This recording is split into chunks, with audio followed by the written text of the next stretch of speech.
Around here, you earn respect. Sadly, nobody here will give it to you. Officer Dale waited for a reaction. Officer Denise gave him none. What, you think staying quiet makes you look tough? You know what? Maybe this will finally teach you your place. Without hesitation, he picked up his cup and dumped the drink over her head. Denise wiped coffee from her face and looked directly at Dale. I'm gonna need your badge number, officer. Officer Dale had no idea that the badge number Denise was about to request would be the first item on her desk as the precinct's new captain. Before continuing, comment where in the world you are watching from and make sure to subscribe because tomorrow's story is one you can't miss. The coffee in Denise's travel mug had gone cold 20 minutes ago. She didn't drink it. She just held it, both hands wrapped around the cup, and stared at the building across the street. Westfield Police Department. 9th Precinct. Her precinct. The sign above the front door was faded. One of the lights behind it had burned out, so the W in Westfield sat dark, while the rest of the letters glowed pale yellow in the early morning. The parking lot was half full already. Officers moved in and out of the front entrance in ones and twos, laughing, punching each other's shoulders, carrying coffee cups from the shop on the corner. Denise watched them and said nothing. She'd been sitting in this car for 11 minutes. Not because she was scared. She needed to see them before they saw her. She needed to understand what she was walking into before she walked into it. Her phone buzzed. She already knew who it was. "You still in the car?" Deputy Chief Harold Washington. 61 years old, 30 years on the force, and he still checked in like a worried father. She typed back, "Getting ready." His response came fast. "Denise, you can still walk in there with your bars on. Just say the word." She looked at her reflection in the rearview mirror. Plain patrol uniform. No insignia. Her ID badge read, D. Montana, Officer. Technically accurate. Strategically perfect. She typed, "I need to see who they really are, not who they perform to be." 3 dots appeared. Then, "Be careful." She put the phone in her pocket, picked up her bag, and got out of the car. The lobby of the 9th smelled like burnt coffee and old carpet. A desk officer barely looked up when she walked in. She signed the visitor log, habit, and moved down the main hall toward the break room. She had memorized the building layout 2 nights ago. She knew exactly where she was going. The break room was at the end of the east hallway. She could hear it before she reached it. Loud voices, laughter, the scrape of chairs on a hard floor. She pushed the door open. The room held 6 people. 4 men standing near the coffee station, loud and loose, still riding whatever joke had just landed. A 5th man, broad-shouldered, square jaw, the kind of good-looking that knew it, leaning against the counter with his arms crossed, holding court. And in the far corner, nearly invisible, a young woman in uniform staring at her phone like she was trying to disappear into it. Denise walked to the coffee station. She reached past one of the standing officers and picked up the pot. The loud man at the counter stopped talking. She felt his eyes before she heard his voice. "Hold on." The voice was smooth, almost friendly. Almost. "You lost, sweetheart?" She didn't look up. She filled her cup. "I'm talking to you." His voice had an edge now. Still wearing its smile, but the smile had teeth. "New faces check in at the front desk. Not the break room." She turned and looked at him for the first time. He was young, her age, maybe even a year or 2 younger. Badge on his chest. Sergeant's stripes on his sleeve. Name tag. Penfield. His eyes moved over her slowly, top to bottom. The way men look at things they've already decided don't belong. "I found the break room just fine," she said. "Thank you." One of the other officers laughed. Penfield's smile didn't move, but something behind his eyes shifted. "Oh, she talks," he said. More laughter. Louder now. Listen. He pushed off the counter and took a step toward her. Slow, easy, like he had all the time in the world. I don't know what precinct you transferred from, but we got a way of doing things here. And part of that is— He paused and looked at the others, performing for them now. Knowing your place. The room went a little quieter. Denise looked at him. She said nothing. She brought her coffee cup to her lips and took a slow sip. That silence, that total, unbothered silence, did something to Penfield's face. A muscle in his jaw ticked. His chin came up. He glanced over his shoulder at the others. A slow grin spread across his face, wide and deliberate, the kind that meant he had already decided what came next, and wanted an audience for it. "You know what?" he said, turning back to her. "I should explain something to you. Since you're new—" He clasped his hands together like a teacher about to begin a lesson. "Every new officer who walks through that door, they go through a little tradition. It's how we do things here at the 9th. Kind of a—" He tilted his head, savoring the word, "ritual." Behind him, Steck let out a short laugh. The others shifted, leaning in. "A welcome ritual," Penfield continued. His voice was warm, almost kind. That was the worst part, how kind it sounded. "Every single new officer goes through it, no exceptions." He spread his hands wide, like he was being perfectly reasonable. "It's not personal, it's just tradition." Denise looked at him. "Is that right?" It wasn't a question. "That's right." His grin got wider. He picked up the large cup of iced coffee sitting on the counter beside him. He held it loosely, casually, swinging it slightly at his side. The ice rattled inside. "We like to make sure our new people understand how things work around here. Make sure they know their place from day one." He paused. His eyes locked onto hers. "Helps avoid confusion later on." The room was very quiet now. Everyone waiting. Everyone watching. Penfield looked back at his audience one more time, and whatever he saw there, those eager, grinning faces, seemed to settle something in him. He looked back at Denise. "Welcome to the 9th," he said, and he raised the cup over her head and poured. The iced coffee came down in a long, slow cascade. It soaked through her braids. It ran down the back of her neck. It spread cold and dark across the shoulders of her uniform, dripping down her back, pooling at her collar. The room erupted, howling, hollering. Steck doubled over, slapping the counter. Two officers grabbed each other's arms, barely staying upright. The laughter hit the walls and bounced back, filling every corner of the room. Penfield stood in front of her, empty cup in hand, grinning from ear to ear. Waiting, expecting to see her face crumble. Expecting tears, or rage, or the frantic, embarrassed scramble of someone who didn't know how to handle themselves. He got none of it. Denise stood exactly where she was, both feet planted, shoulders straight. The coffee dripped from the ends of her braids onto the floor in a slow, steady rhythm. One drop, then another, then another. She didn't flinch. She didn't blink. She didn't move a single muscle in her face.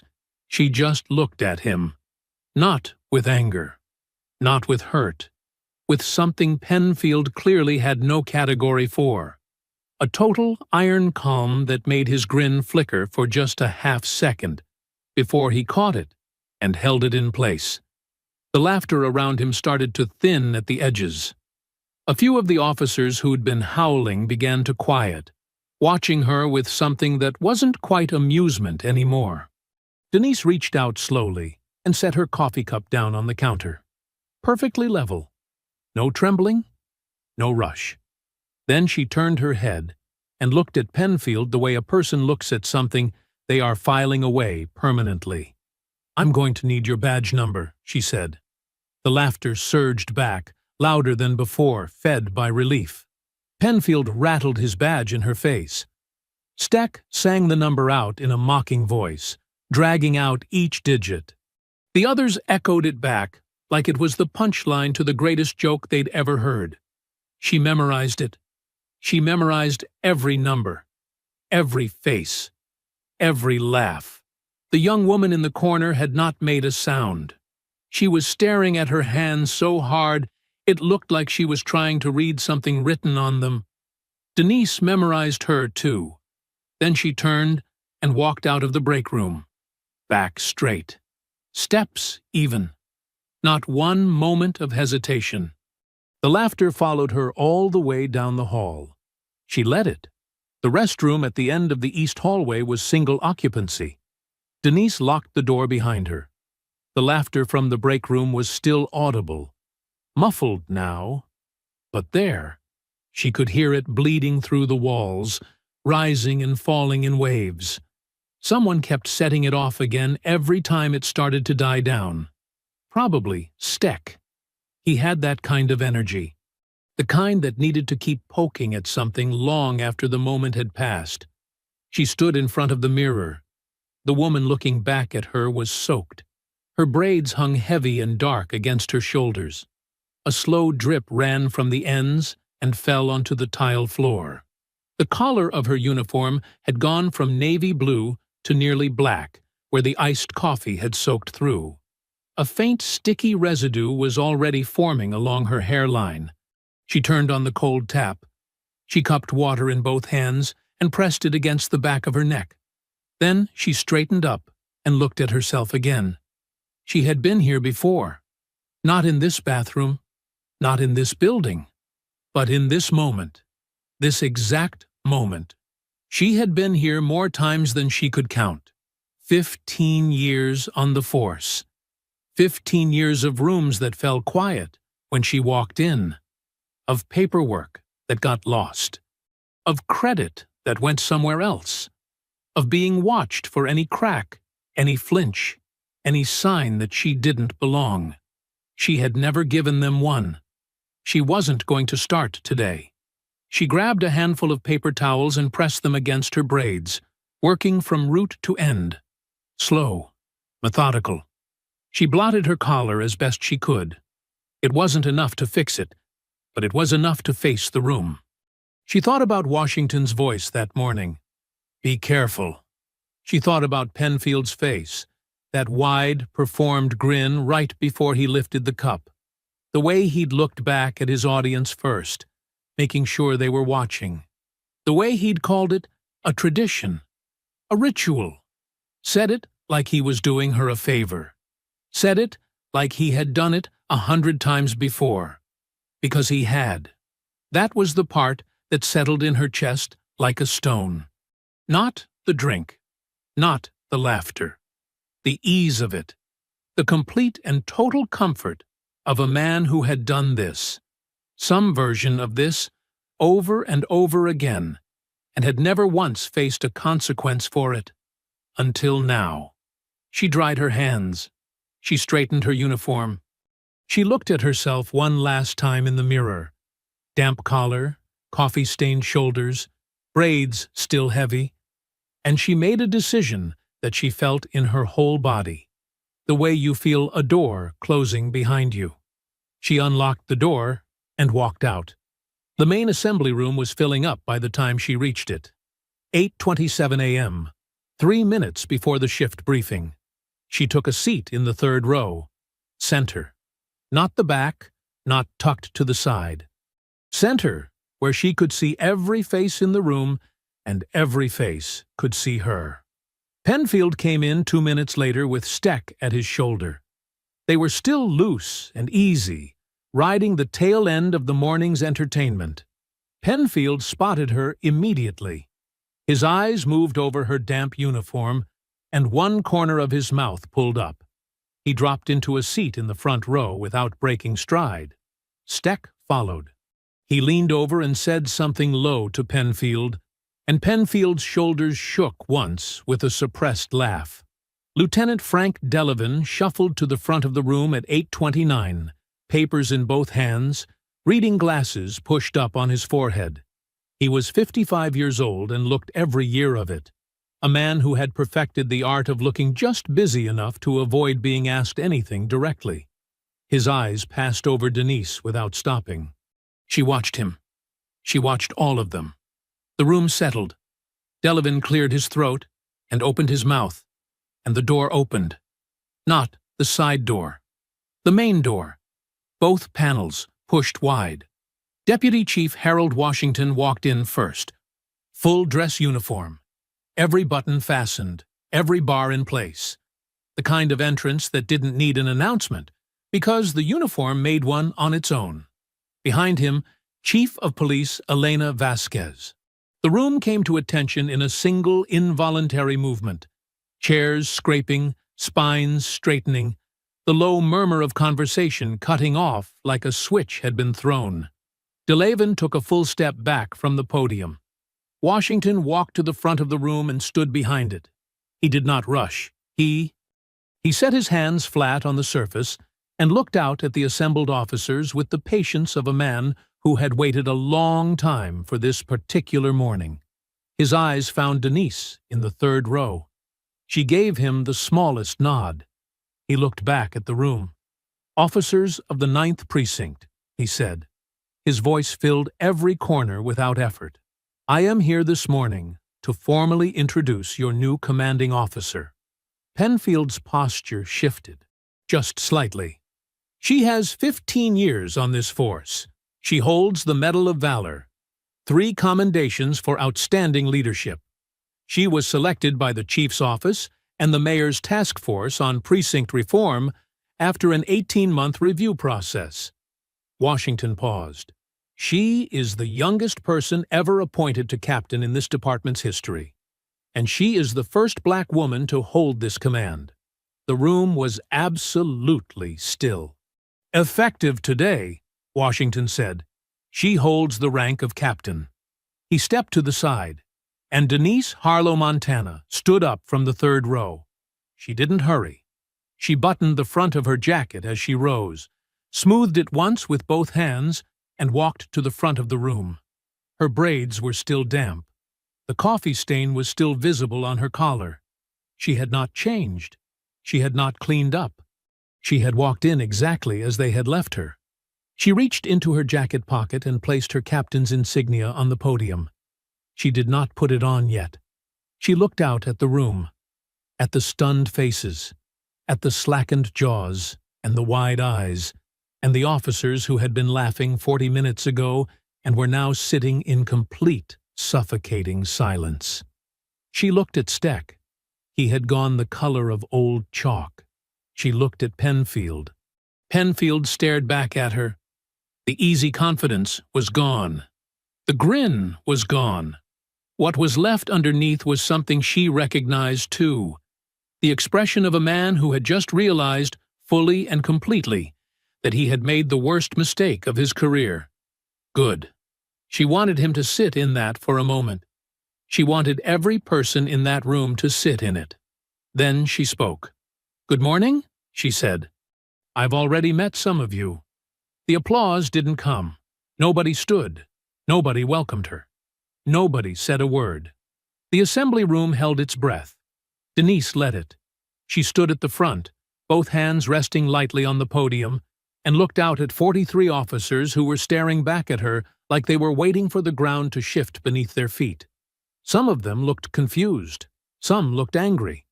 A few, a very few, looked like something cautious and careful was happening behind their eyes, like they were recalculating.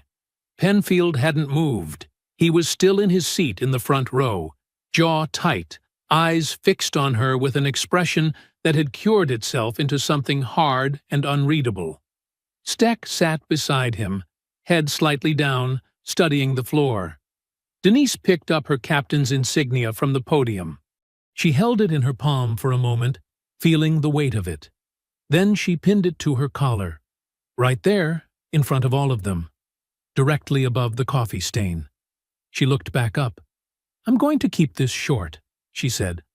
"I don't believe in long speeches. I believe in work. You'll learn that about me." She paused. Shift assignments remain the same for now. I'll be meeting with each unit over the next week. Until then, do your jobs. Dismissed. Chairs scraped. People moved. The noise of a room coming back to life filled the space around her. Nobody approached her. Nobody welcomed her. That was fine. She hadn't come here to be welcomed. Washington found her in the hallway outside the assembly room, his face tight with the effort of staying professional. "Denise." His voice was low. "What happened in that break room before the briefing? That is a suspendable offense. I can have Penfield pulled off the floor today. Steck too." "Not yet," she said. He stopped walking.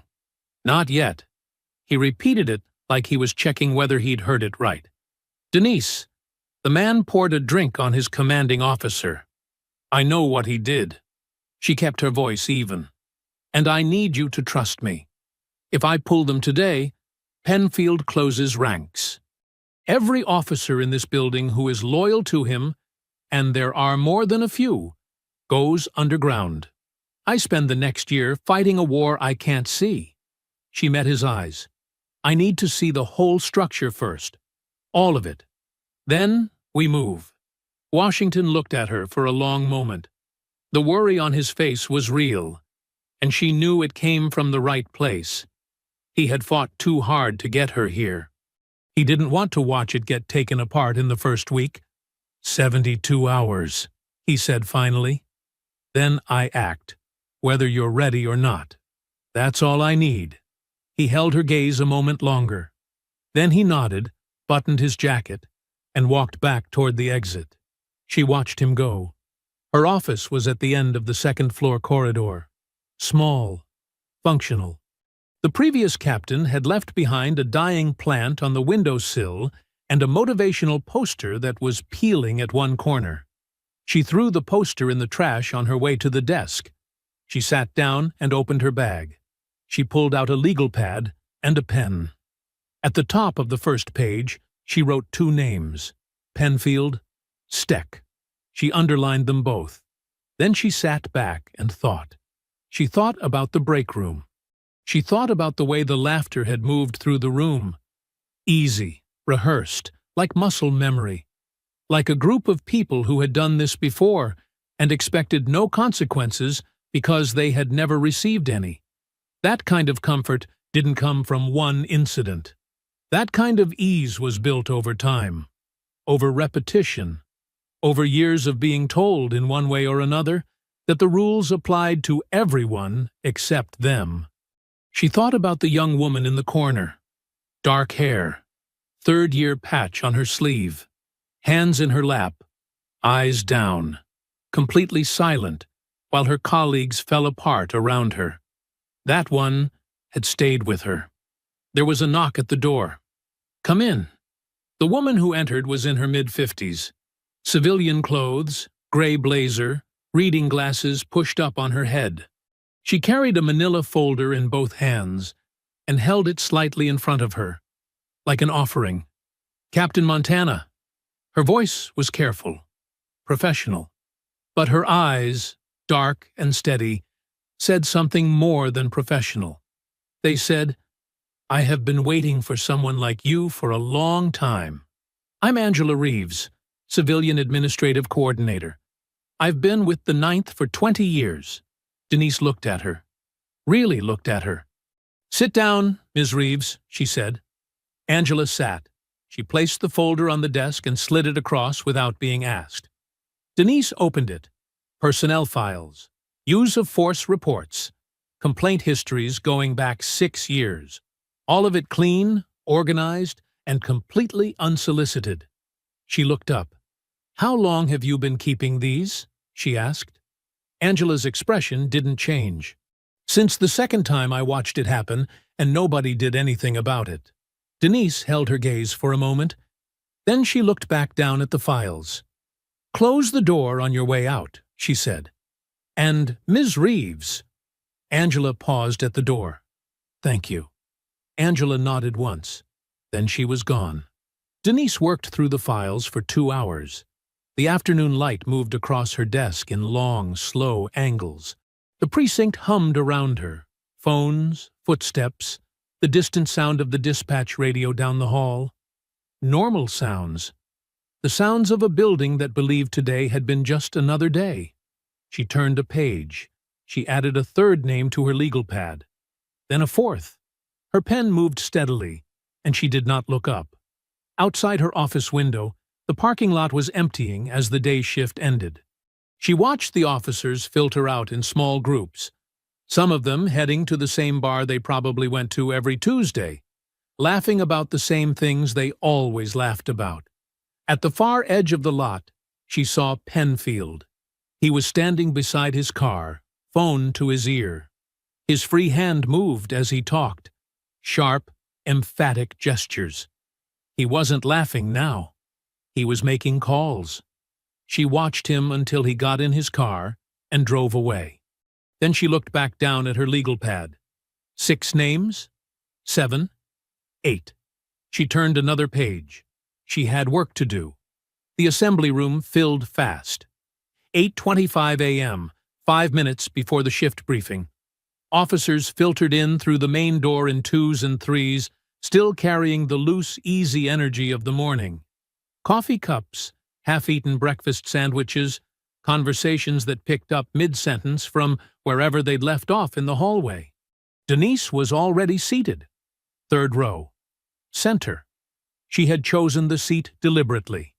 Not hidden in the back, where she could observe without being seen, and not planted in the front, where the choice itself would announce something.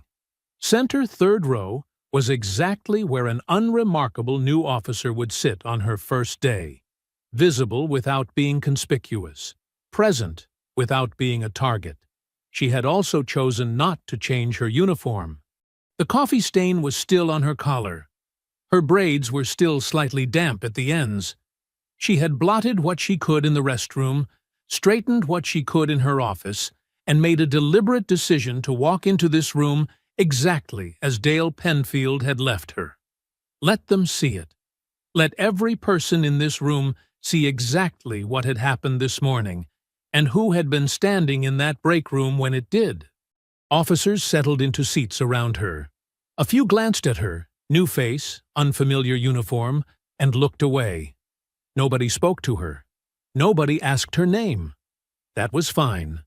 Penfield came in at 8:27.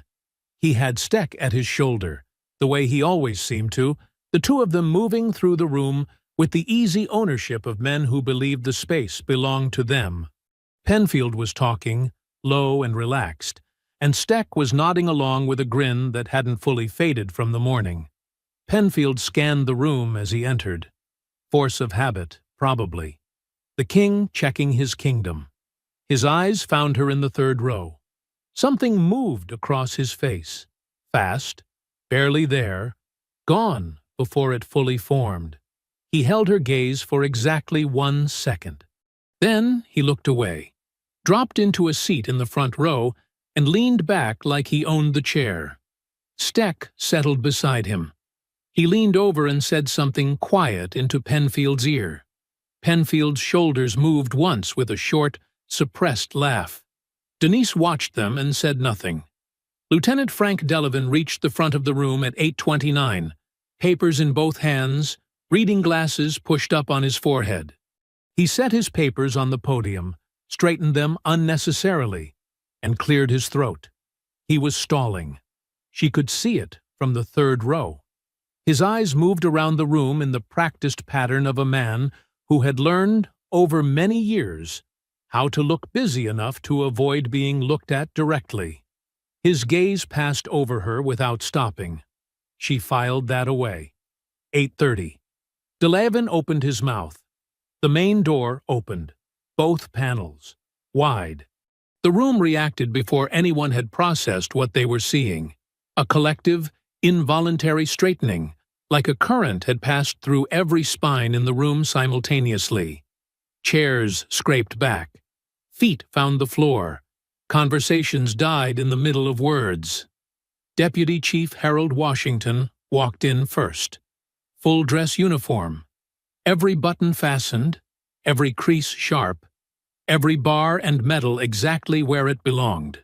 He was 61 years old, and he walked like a man who had spent those years earning the right to enter a room this way. He didn't look around. He walked directly to the front, and the crowd parted for him without thinking about it.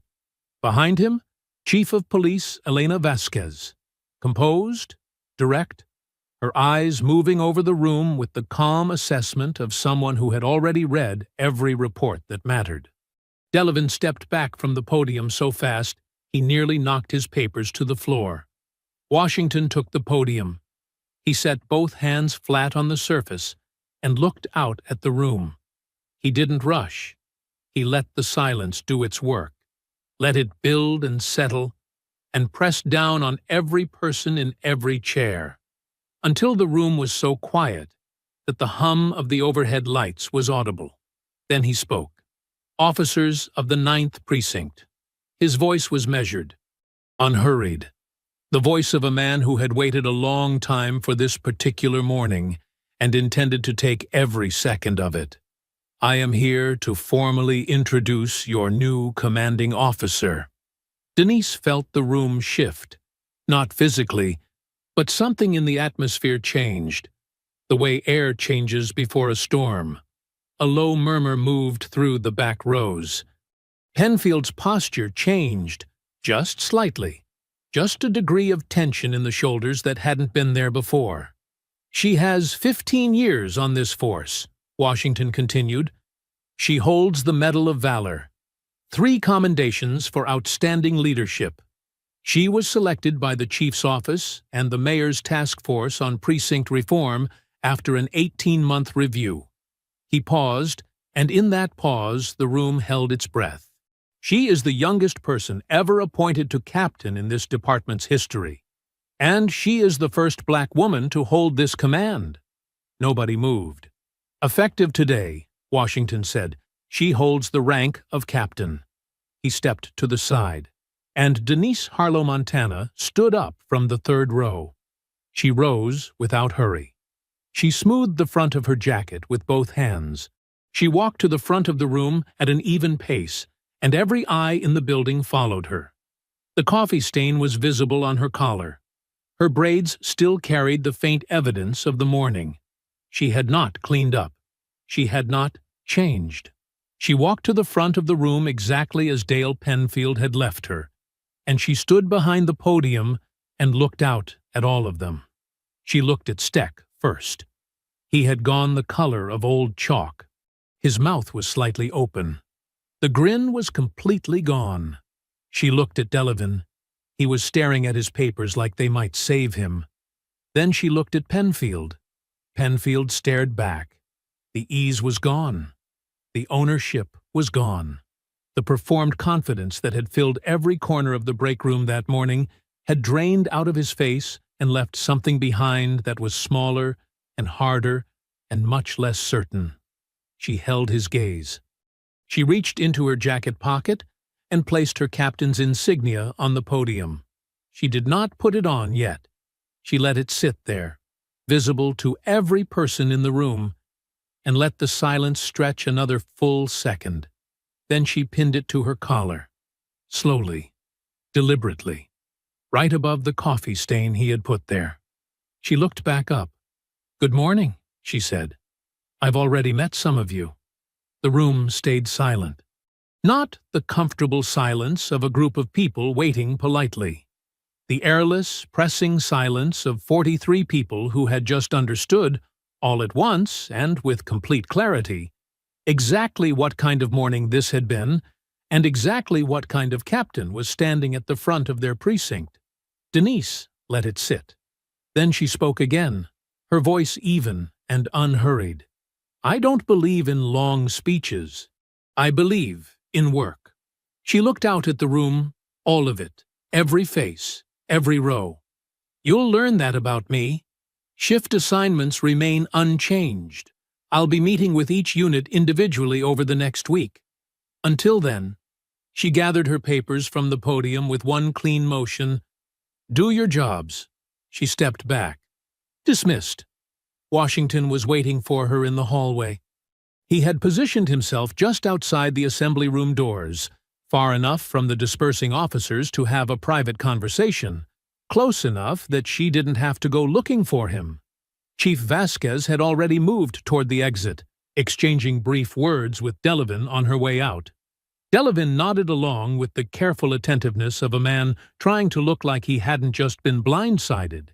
Washington watched Denise approach and waited until the hallway had thinned before he spoke. "I want Penfield pulled off the floor today," he said quietly. "Him and Steck both. What happened in that break room this morning is a suspendable offense. Minimum." "Not yet." His jaw tightened. "Denise?" "Not yet, Harold."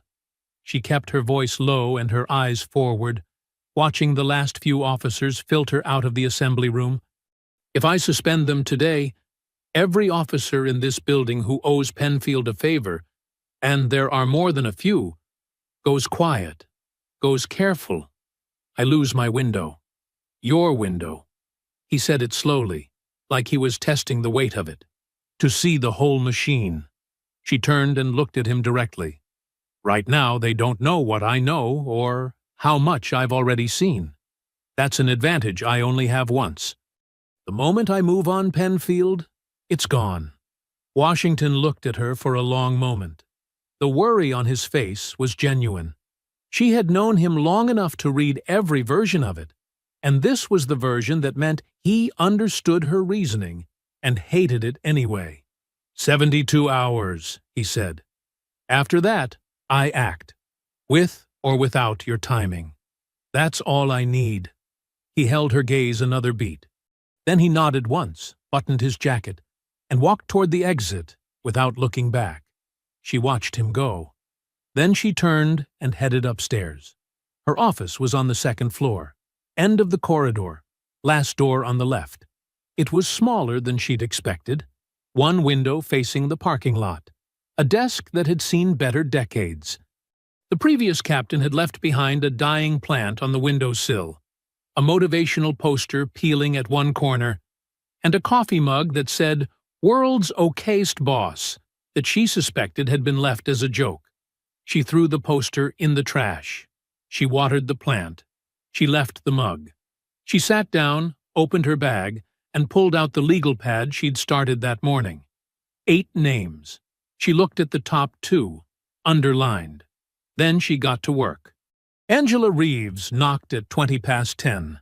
She entered carrying a second folder, thicker than the first, rubber-banded twice, and set it on the desk with the same quiet efficiency she'd shown earlier. Use of force supplementals, overtime logs cross-referenced against incident reports, a handwritten index on the inside cover, dated and organized by year. 20 years of invisible, meticulous documentation. Denise paged through it slowly while Angela sat across from her, hands folded, waiting. Not nervous, patient. The patience of a woman who had kept these files for years, with no guarantee that anyone worthy would ever sit in this chair to receive them. "These names that keep appearing," Denise said, without looking up. "The officers who left. Were complaints ever filed?" 3 of them filed complaints, Angela said. All 3 were resolved internally. 2 of the officers resigned within 60 days of the resolution. The 3rd transferred to another precinct and requested a record seal. Denise looked up, and nobody connected the pattern. Angela's expression was very still. Nobody who had the authority to act on it was looking. Denise held her gaze. Then she looked back down at the file. "Close the door on your way out," she said. "And Ms. Reeves, these stay between us until I say otherwise." "They've stayed between me and a filing cabinet for 6 years, Angela said. "A few more days is nothing." The afternoon moved steadily. Denise worked through files, built timelines, and mapped connections with the focused quiet of someone who had learned a long time ago that the most powerful thing you could do in a room that underestimated you was to prepare better than anyone expected. By 4 o'clock, she had the bones of something. Not enough to act on, but enough to understand the shape of what she was dealing with. She was reaching for her coffee when her phone rang. Unknown number. She answered anyway. Captain Montana? The voice was smooth and professional. My name is Richard Gale. I'm an attorney representing Officer Gary Steck. She set her coffee down. I'm calling as a professional courtesy, Gale continued, to inform you that my client has filed a formal complaint with the department alleging harassment and intimidation by a superior officer. Specifically, that you approached him in an aggressive manner in the break room this morning, demanded his badge information in a threatening tone, and created a hostile work environment. The room was very quiet. The police union, Gale added, has agreed to represent Officer Steck in this matter. Denise said nothing for a moment. She looked out the window at the parking lot below. The late afternoon light was long and flat across the asphalt. I see, she said. I wanted you to be aware before this moved to the next stage, Gale said. Professionally courteous, carefully neutral, doing the job he had been paid to do. Thank you for the call, Mr. Gale. She kept her voice completely level. Have a good evening. She hung up. She sat very still for a moment. Outside, the parking lot was nearly empty. The day shift was gone. The building had settled into the quieter rhythms of evening. At the far end of the lot, one car remained. Penfield's. The lights inside were still on. She could see the faint glow of his office window reflected in the windshield. He had been planning this before she'd even finished the briefing. Probably before the briefing had even started. The attorney's number had been dialed before she'd pinned her insignia to her collar. She picked up her pen. She looked down at her legal pad. She turned to a fresh page and wrote one word at the top. Timeline. Then she started writing.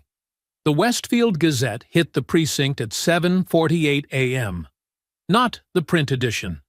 Nobody waited for print anymore. It was a link forwarded through the precinct's unofficial group chat, the one Denise wasn't on, the one nobody had mentioned to her. And by the time she pulled into the parking lot on day 2, it had already been read by every officer on the morning shift. She found out from Angela. Angela was waiting outside her office door when Denise reached the second floor. Phone in hand, her expression carrying the particular tightness of someone delivering bad news they had hoped would not exist. It's up, Angela said simply. She held out her phone. Denise took it and read. Westfield Gazette. Breaking. New captain's first day ends in misconduct allegation. The Westfield Police Department's newly appointed 9th Precinct captain is facing questions this morning after sources close to the department allege an altercation occurred on her first day involving a subordinate officer. While details remain unclear, multiple sources indicate the new captain, appointed yesterday amid the city's ongoing precinct reform initiative, engaged in conduct that has prompted a formal union complaint. Department officials declined to comment. The officer involved is being represented by the police union. Denise read it twice. Then she handed the phone back to Angela. How long has it been up? Since 6:45 this morning. She nodded slowly. 45 minutes before she'd even arrived. Whoever had called the Gazette had done it last night, probably before Penfield's car had fully left the parking lot. Thank you, Ms. Reeves. She unlocked her office, went inside, and closed the door. She had exactly 40 minutes before the morning shift briefing. She used them. She called Washington first. He had already seen it. His voice had the compressed, controlled quality of a man managing serious anger in a professional context. It's deliberately vague, she said. No specifics, because they don't want specifics on record yet. They just want the headline sitting there. They want the first version of this story to be theirs. It's working, Washington said. I've already had 2 calls from the commissioner's office. What did you tell them? That I have full confidence in Captain Montana, and that the department will be conducting its own review of yesterday's events. A pause. Which is true. and which I intend to pursue aggressively the moment you give me the word." "Not yet," she said. A longer pause this time. "Denise, I know. I hear you. But if we respond to this article directly, we're playing their game on their timetable. I'm not doing that." She looked out her window at the parking lot below. Officers were arriving for the morning shift, moving in familiar clusters. Easy, comfortable. Like yesterday had been just another day. Let them think it's working. Washington exhaled. 72 hours. We said 72 hours. And I mean it. Penfield was already on the floor when she came downstairs. He was different today. She clocked it immediately. Yesterday's loose, reckless energy, the grinning performance of a man who believed he was untouchable, had been replaced by something more controlled, more careful. He moved through the morning shift with deliberate professionalism, collegial, helpful, visible. He held doors. He answered questions. He laughed at appropriate moments without overdoing it. He was building a paper trail, in real time, right in front of her. She watched him without watching him, the way she had learned to observe rooms without appearing to observe them, and understood exactly what he was doing. Every pleasant interaction this morning was a future witness statement. Every collegial gesture was evidence of a man who had nothing to hide. His circle followed his lead. Steck had dialed himself back to a careful neutrality, speaking to her once in the hallway. A brief, bland morning that contained nothing actionable and everything intentional. Two other officers from the break room were similarly transformed, professional, unremarkable, giving her nothing. The smirks were still there. They were just smaller now, turned inward. She gave no indication that she noticed any of it. Harv Green arrived at 10 o'clock. Union representative. 50-something. Well-dressed in the way of a man who wanted to appear reasonable while charging by the hour. He had the practiced ease of someone who had sat across from police captains many times and had learned exactly how much of that ease to show. He set up in the conference room and sent word through Delavan, not through Denise's office directly, she noted, through Delavan, that he was available at her convenience. She made him wait 20 minutes. Then she went in. Her department-appointed attorney, a compact and precise woman named Sandra Oscar, was already seated when Denise arrived. Green sat across from them with a thin folder and an expression of practiced regret. "Captain Montana." He extended his hand. "Thank you for making the time." She shook it, said nothing. He opened the folder. He walked through Steck's complaint with the careful neutrality of a man presenting a weather report. No editorializing, no visible agenda. Just facts, he implied. Just process. Steck alleged that Denise had approached him aggressively, following what he characterized as an accidental interaction in the break room, that she had demanded his badge information in a threatening manner, that she had created a hostile and intimidating environment. Denise listened without expression. When Green finished, he folded his hands on the table and leaned forward slightly. His voice dropped to the register of a man offering a private kindness. "I want to be straightforward with you, Captain, because I think that serves everyone better." He paused. "This complaint has legs. The Union intends to pursue it fully. However," another pause, weighted and deliberate, "these things don't always have to become public battles. There are paths that serve everyone's interests. Quiet paths." His eyes met hers. If the department were willing to consider a fresh start arrangement, moving forward without pursuing any disciplinary action related to yesterday's events, I believe we could find a resolution that keeps this out of the press and out of the formal record. The room was quiet. Sandra Oscar made a small note on her legal pad. Denise looked at Green for a long moment. She looked at the folder. She looked at his folded hands and his reasonable expression and the careful, practiced machinery of a man who had made offers like this one many times before and had almost always gotten what he wanted. "I appreciate your directness, Mr. Green," she said. He nodded, beginning to settle. "My answer is no." His expression didn't break, but something behind it shifted. A faint recalibration, like a dial turning one click. "I see," he said. "I think we're done for today." She pushed her chair back. "Sandra will be your point of contact going forward." She stood, buttoned her jacket, and walked out of the conference room without looking back. In the hallway, Angela Reeves was at her desk, eyes on her screen, expression neutral. As Denise passed, Angela slid a fresh folder to the edge of the desk without looking up. Denise picked it up without breaking stride. She had work to do. The maintenance request was filed on a Thursday. Denise had been appointed on a Friday. She had started on Tuesday. She sat with that fact for a long moment before she wrote it down. It had started with a simple request. Standard procedure for building an internal disciplinary case. She needed the break room surveillance footage from Tuesday morning. Time-stamped, unedited, exactly as recorded. She submitted the formal request through Delevingne's office at 9 a.m. on day 2, copied Sandra Oscar, and expected a response by end of day. Delevingne came to her office at 2:15 in the afternoon. He knocked twice, entered without being invited, and stood just inside the doorway with the careful posture of a man who had rehearsed what he was about to say. "About your footage request." He cleared his throat. "The break room camera.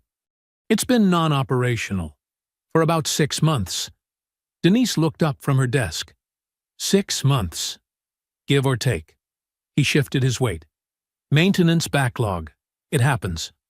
I'll need the maintenance records." Something moved across his face. Brief, controlled, gone quickly. "Of course. I'll have them pulled. Today, please." He nodded and left. She watched the door close behind him and wrote 2 words on her legal pad. Camera. Delevingne. The maintenance records arrived at 4:30. Incomplete. 3 pages where there should have been at least 8, based on the department's standard equipment logging protocol. The submission date of the original repair request was missing entirely. The technician's sign-off was blank. The follow-up inspection record didn't exist. She requested the originals from the facility's log. She was told, through Delevingne's assistant, that the facility's log for that period was being located. She requested the IT department's equipment status report. She received a 2-line email informing her that the camera had been flagged as non-operational and that no repair timeline had been established. She printed everything. She put it in a folder. She labeled the folder with a date and set it aside. Then she started the interviews. She began with the officers she assessed as least loyal to Penfield. Newer transfers. Officers whose personnel files showed no particular connection to his circle. She called them in one by one, kept it informal, framed it as standard onboarding conversations. Most were evasive, not hostile, careful. There was a difference. Hostile meant anger, and anger meant something to work with. Careful meant they had already done a calculation and decided that saying nothing was safer than saying anything. One officer, 6-year veteran, 2 commendations, transfer from the 4th Precinct 18 months ago, started to say something useful and then stopped himself mid-sentence and looked at his hands. He finished the interview without giving her anything she could use. She thanked him. She wrote his name down. 2 others were openly resistant. Short answers, flat eyes, the body language of men performing compliance while communicating something else entirely. She thanked them too. She wrote their names down. Priya Nadler knocked at 4:45. She hadn't been called. She had come on her own. Denise looked up when she entered and said nothing, just gestured to the chair across the desk and waited while Priya closed the door and sat down. The young officer perched on the edge of the seat with her hands pressed flat against her thighs. She was 29 years old, and she looked, in this moment, younger than that. "I was in the break room," Priya said. Her voice was steady, but her hands weren't. "Tuesday morning, I was there the whole time." "I know," Denise said. Priya looked up. Something in her expression shifted. She had expected to have to argue for her own relevance, and not having to seem to catch her off balance. "I didn't laugh," she said. Then, quieter. "But I didn't do anything either. I just sat there." She stopped. Started again. "I've been sitting there for 3 years." The room was quiet for a moment. "I know that too," Denise said. Priya looked at her hands. "I want to give a statement. A formal one. Everything I saw." She paused. "I know what that means. I know what Penfield does to people who—" She stopped herself, swallowed. "I know what it costs." "It costs something," Denise said honestly. "I won't tell you it doesn't." Priya nodded slowly, like she had already made the decision and just needed to hear that it was real. Denise slid a formal statement form across the desk. Priya picked up the pen. Her hand was trembling. Not enough to stop her, just enough to be visible.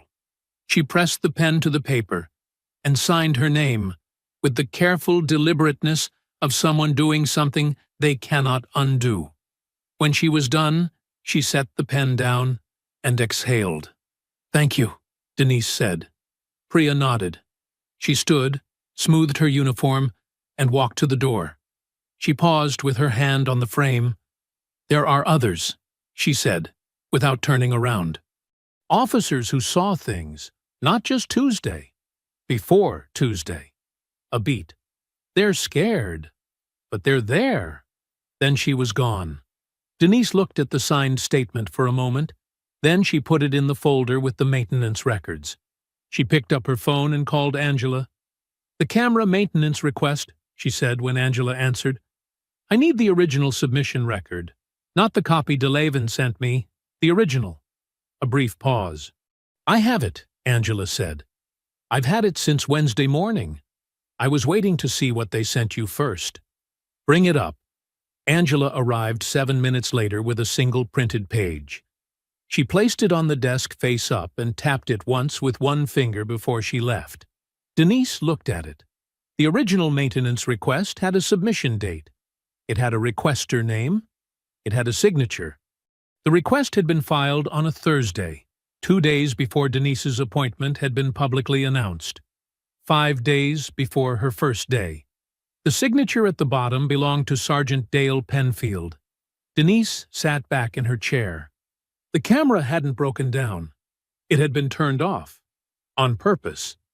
By a man who had known she was coming, and had spent the days before her arrival, making sure there would be no record of what he planned to do when she arrived. She looked out the window. The parking lot was dark now. Most of the cars were gone. She picked up her pen. She turned to a fresh page. She wrote one word at the top. Premeditated. Then she underlined it. Twice. She found Tracy Barry on a Thursday afternoon. Not through the official personnel system. Those records had been sealed, exactly as Angela had described.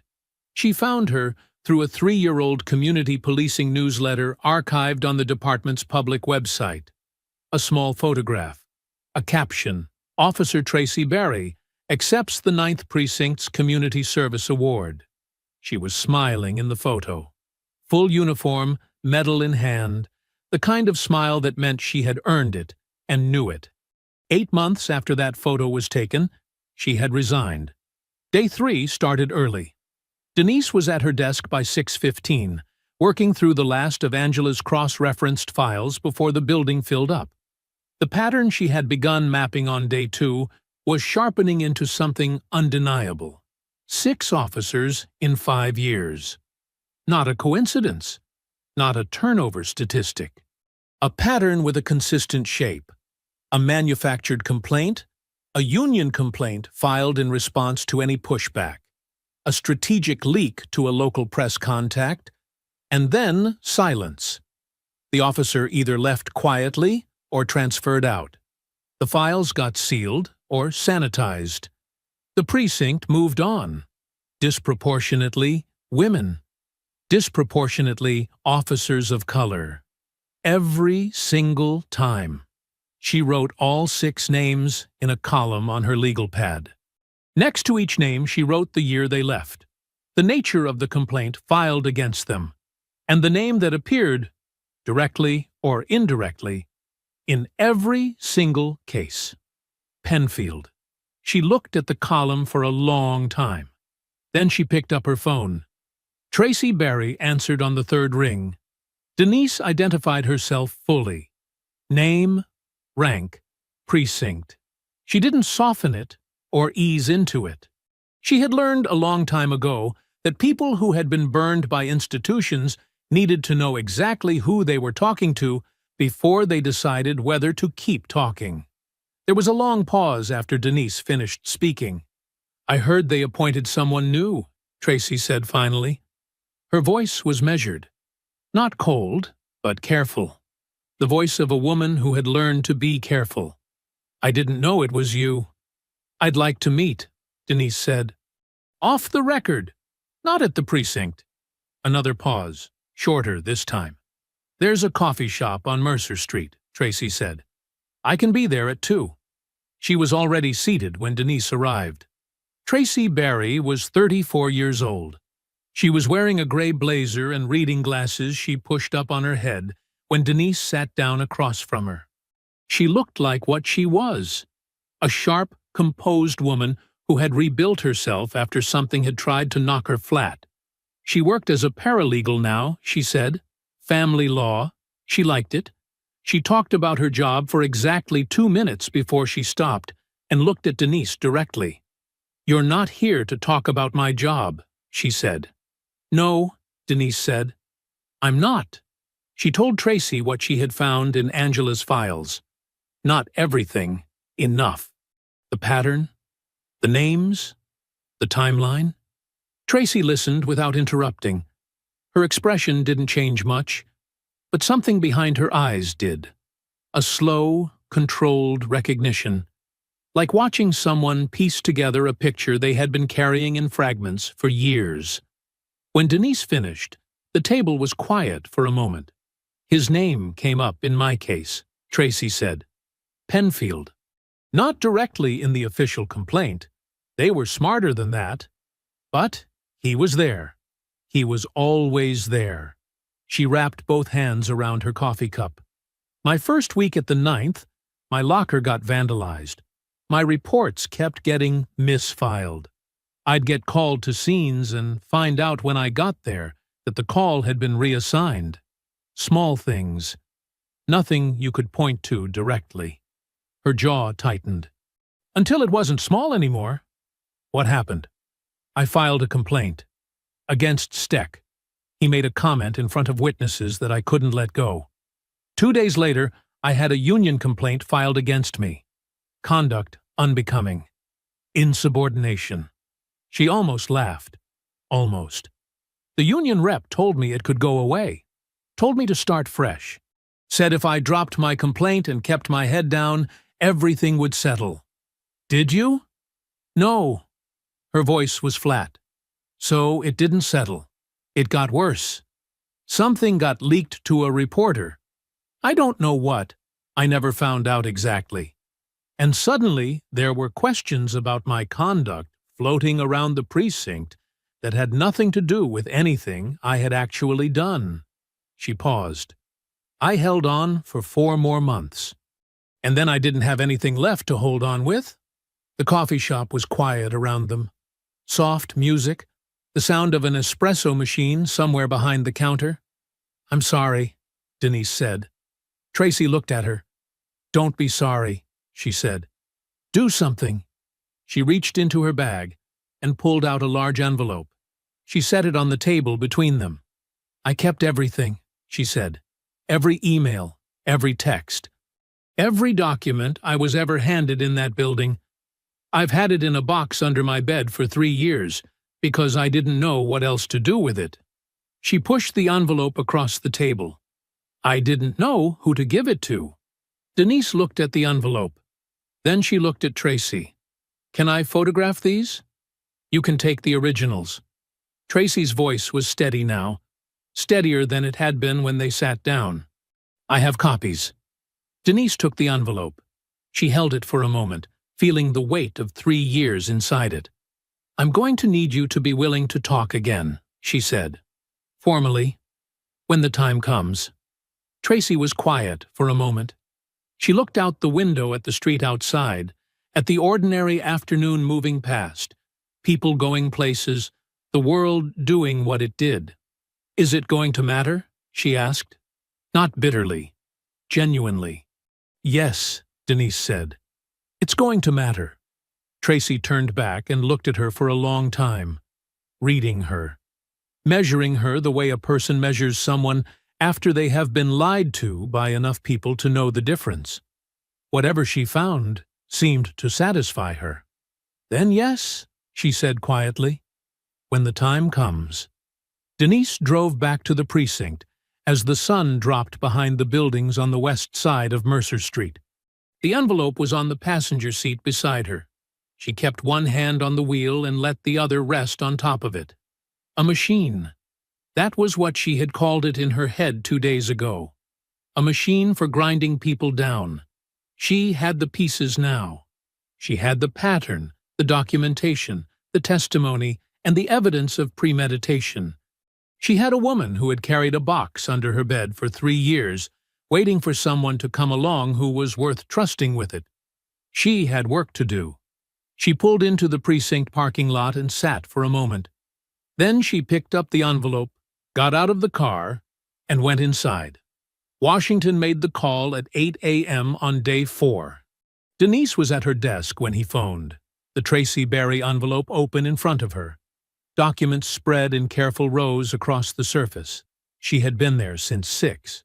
She listened while he walked her through what he had done, taken her preliminary findings, Angela's cross-referenced files, and the camera sabotage documentation directly to the city's Office of Professional Standards, bypassing the Union Channel entirely.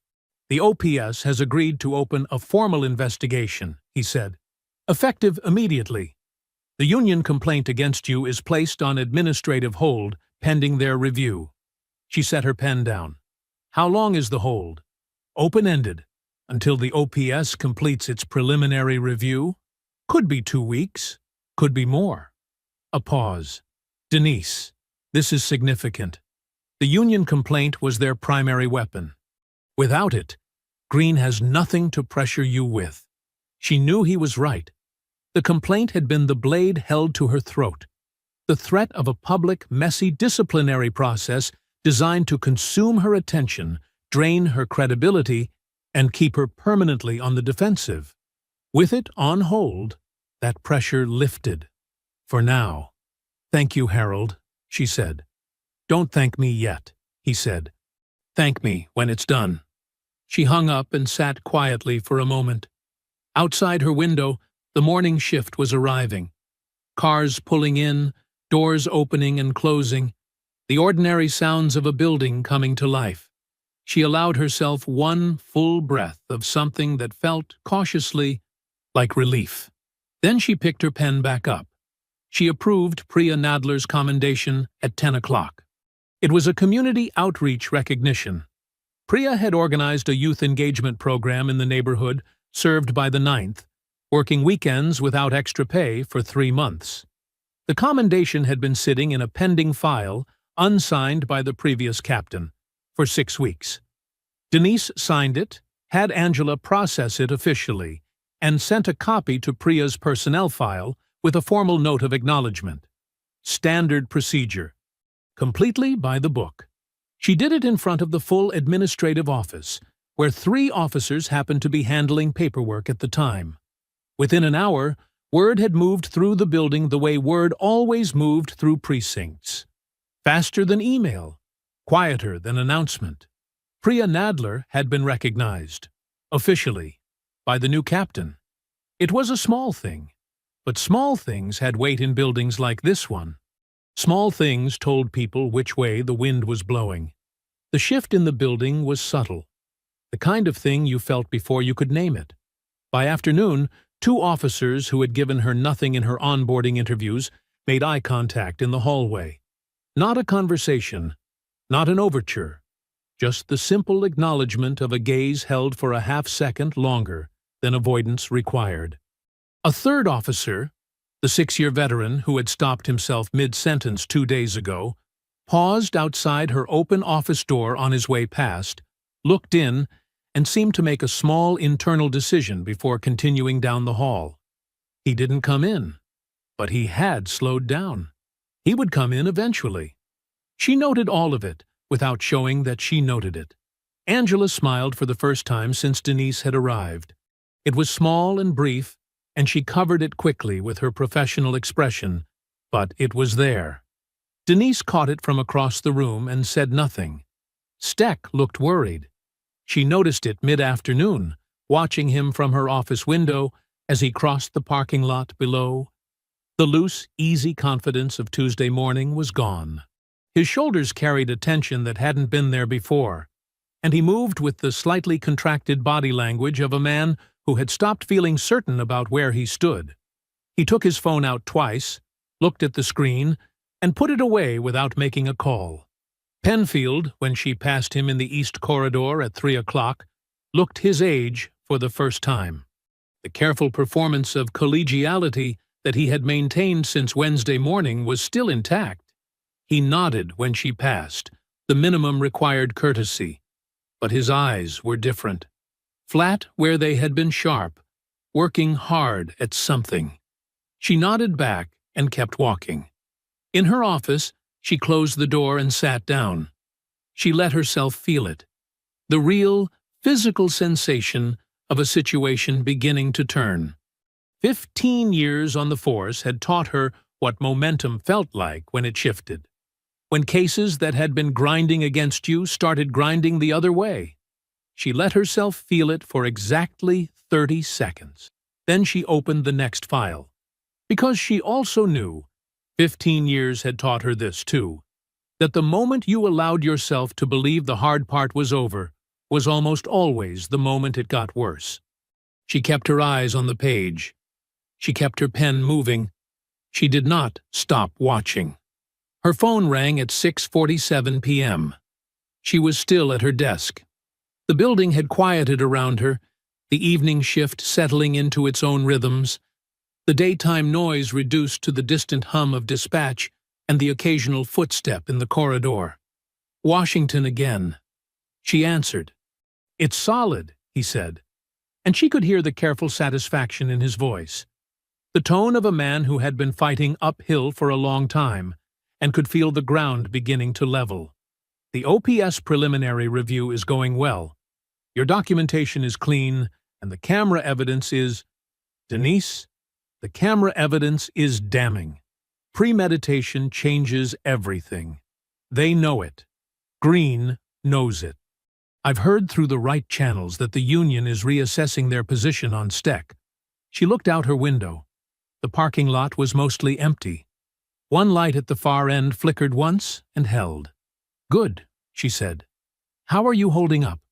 She considered the question genuinely, the way she rarely allowed herself to. 15 years of being the first and the only had trained her to answer that question on autopilot. Fine, focused, moving forward. The professional armor, worn so long it had started to feel like skin. Tonight, it felt like what it was. Armor. With a person inside it who had been wearing it for a very long time. "I'm good," she said. And then, because it was Washington, and he would know the difference, "I'm tired. But I'm good." "Almost there," he said quietly. "Almost," she agreed. She hung up. She gathered her files into their folders and stacked them in their order on the corner of her desk. She stood, put on her jacket, and looked around her office. The neat desk, the watered plant on the windowsill that was looking, she thought, marginally less dead than it had on Tuesday. Small progress, but real. She turned off the light and went home. For the first time since Tuesday morning, she slept. Her phone rang at 6:12 a.m. She was 20 minutes from the precinct, coffee in the cup holder, the early morning radio talking about traffic she wasn't in yet. She answered on the second ring. Washington. His voice had none of yesterday's careful satisfaction. It was compressed and tight, the way it got when something had gone wrong and he was already 3 steps into managing it. "Pull over," he said. She pulled into a gas station lot and put the car in park. "Talk to me. The Gazette has a new story. It went up 11 minutes ago." She heard papers moving on his end. The headline is, and I'm reading this exactly, "New Captain digs up old cases in witch hunt against veteran officers." The gas station lot was quiet around her. A man was filling his tank 2 pumps over, not looking at anything in particular. "What's in it?" she asked. "Your preliminary personnel review, the pattern documentation, the names of the officers who left the 9th. A pause that felt like he was choosing his next words carefully. "Tracy Berry is mentioned by name." Denise closed her eyes for exactly 2 seconds. "It characterizes your investigation as a personal vendetta," Washington continued. "Quotes multiple anonymous sources, all described as veteran officers at the 9th, calling you a wrecking ball. Says you're more focused on settling scores than running a precinct." He stopped. "It's thorough. Whoever gave them this had access to your review documentation." "Someone in the OPS," she said. "Or someone who was told about the OPS review by someone in the OPS." He let that sit for a moment. "Denise, there's more." She already knew. She could feel it coming the way you feel weather changing. Tracy's employer received an anonymous call this morning. Early, before 7. Whoever called suggested that her resignation from the department was conduct-related. His voice was careful, controlled. "Her employer is asking questions." The man at the pump 2 spaces over finished filling his tank, replaced the nozzle, and drove away. The lot went quiet. "She's going to pull back," Denise said. "She already called me. She's scared, Denise. She has a job. She has a life she rebuilt. I'll call her." "There's one more thing." She waited. Delavan filed a statement with the OPS this morning. Nominally neutral. He was careful about the language, but it's laced. He questions the timeline of your break room account. He notes that he personally observed nothing unusual in the precinct that morning. He describes Penfield as a brief pause, a professional and well-regarded officer with an exemplary record of community engagement. The gas station lot, the flickering light above the pump, the smell of fuel and early morning, and the particular quiet of a world that didn't know what was happening inside her car. "He made his choice," she said. "He did." She sat with it all for a moment. The story. Tracy. Delavan. 3 blows delivered before 7 a.m., coordinated with the precision of people who had done this before and knew exactly which order to land them in. "I'm going into the precinct," she said. "Denise, I'm going in. I'll call you this afternoon." She hung up. She sat in the lot for another 30 seconds. She looked at her hands on the steering wheel. Steady, both of them. And she thought about what Tracy had said at the coffee shop. "Don't be sorry. Do something." She put the car in drive and pulled back onto the road.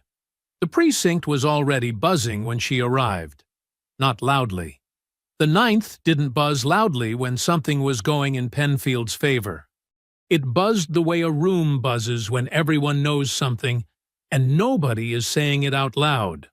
Low, satisfied energy, moving in the gaps between conversations, living in the looks exchanged across the room when she walked through the door. She walked through it without breaking stride. Upstairs, she closed her office door and called Tracy. It rang 4 times before she answered. Her voice was different from yesterday. The steady, measured quality was still there, but underneath it was something frayed. "I heard," Denise said. "They called my boss." Tracy's voice was tight. "They called him before 7 in the morning, Denise." "Before 7. Do you know what my boss asked me this morning?"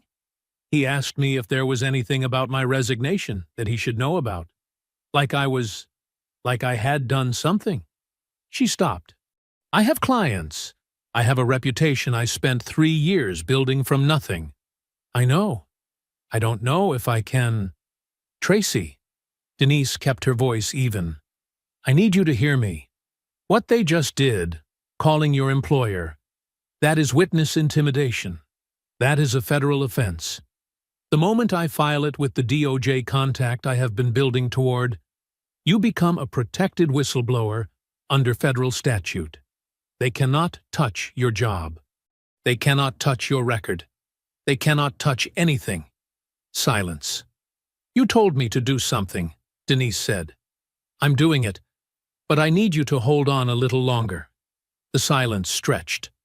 Long enough that Denise found herself watching the second hand on her desk clock move through a full rotation. How much longer? Tracy asked. Days, not weeks. Another pause. Shorter. Okay, Tracy said quietly. Okay. She worked through the morning behind a closed door. At 2 o'clock, Sandra Oscar arrived to brief her on the union's response to the OPS hold. At 3, Angela brought coffee and a fresh folder, without being asked, and left without a word. At 4:30, Denise leaned back in her chair and looked at the ceiling. She was furious. She had kept it managed all day, professional, contained, functional, but it was there, and it was real, and it deserved to be. Not at the leak, not at the article, not even at Delevingne's careful betrayal. At the ease of it, the complete and total institutional ease with which a man like Penfield could pick up a phone and dismantle someone's life before breakfast. She thought about Tracy's voice, frayed at the edges after 3 years of rebuilding. She thought about the 6 names in her column. She thought about Priya's shaking hands, signing a statement she couldn't unsign. She picked up her phone and called Washington. They went after Tracy, she said. A long pause. Then we stopped playing their game, Washington said. His voice was different now. Not compressed, not managed. Decided. Tell me what you need. Denise looked down at her legal pad. At the 3 handwritten pages she had been building since 6 a.m. 3 fronts. 3 simultaneous moves. Coordinated, documented, and federal. I need 1 more day to get everything in place, she said. And then I need you to make a call to your DOJ contact. Done, he said immediately. What else? That's enough, she said. For now, that's enough. She hung up.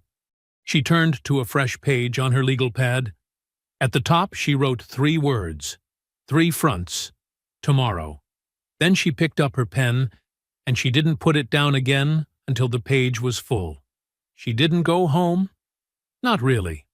She drove to her apartment, showered, changed, ate something she didn't taste standing over the kitchen sink, and was back in her car by 11:15 p.m.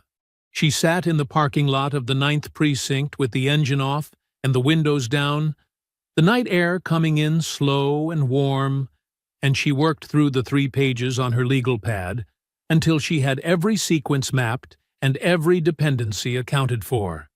She was at her desk by 4:30 a.m. Day 6 started before the building knew it had started. She made the first call at 5 a.m. Washington answered on the second ring. She had known he would. He had told her to call whenever she was ready. And Harold Washington was not a man who said things he didn't mean. I'm ready, she said. Talk to me. She walked him through all 3 fronts, sequenced and timed. He listened without interrupting. When she finished, there was a brief silence. Not uncertainty. She knew him well enough to know the difference, but the silence of a man locking something into place. The DOJ contact is Marcus Warper, he said. Civil Rights Division. He's been waiting for a reason to move on the 9th for 2 years. Your documentation is going to be that reason. A pause. I'll call him at 8 when his office opens. You'll hear from him directly. Thank you. Don't thank me. he said, for the second time since this had started. "Thank me when it's done." She hung up and moved to the second front. Angela arrived at 7:55. Denise heard her key in the downstairs lock, heard her footsteps on the stairs, and was at her office door before Angela reached the top. Angela looked at her, took in the fact that she was already there, already dressed, already 3 hours into the day, and said nothing about any of it. She simply set her bag down and looked at Denise with the steady, clear attention of a woman who had been waiting 20 years for a morning like this one. "The equipment logs," Denise said. "Everything you have on the camera maintenance request. The original submission form. Penfield's signature. The timeline showing the request was filed before my appointment was publicly announced. Already printed and tabbed," Angela said. She opened her bag and produced a folder.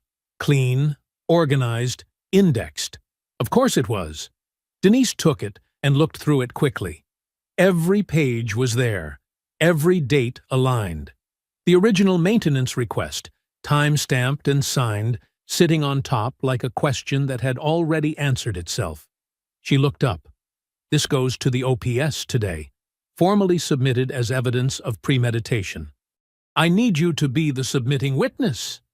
Angela didn't hesitate. "Tell me where and when." "Sandra Oscar's office at noon. She'll walk you through the formal process." Angela nodded once. Then she sat down at her desk, straightened her keyboard, and began her morning as though what had just happened was simply the next item on a list she had been keeping for a very long time. Marcus Warper called at 8:23.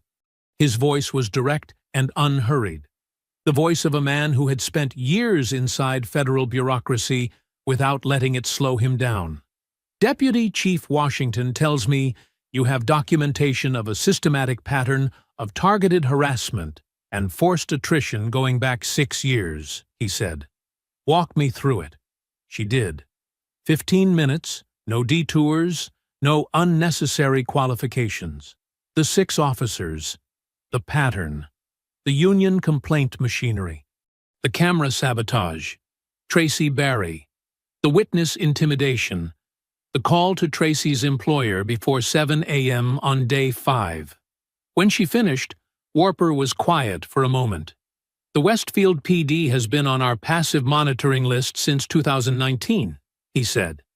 A civil rights complaint was filed and subsequently went cold when the complainant withdrew. We always believed the withdrawal was coerced." A pause. "What you're describing activates that prior complaint and adds 6 years of additional pattern evidence.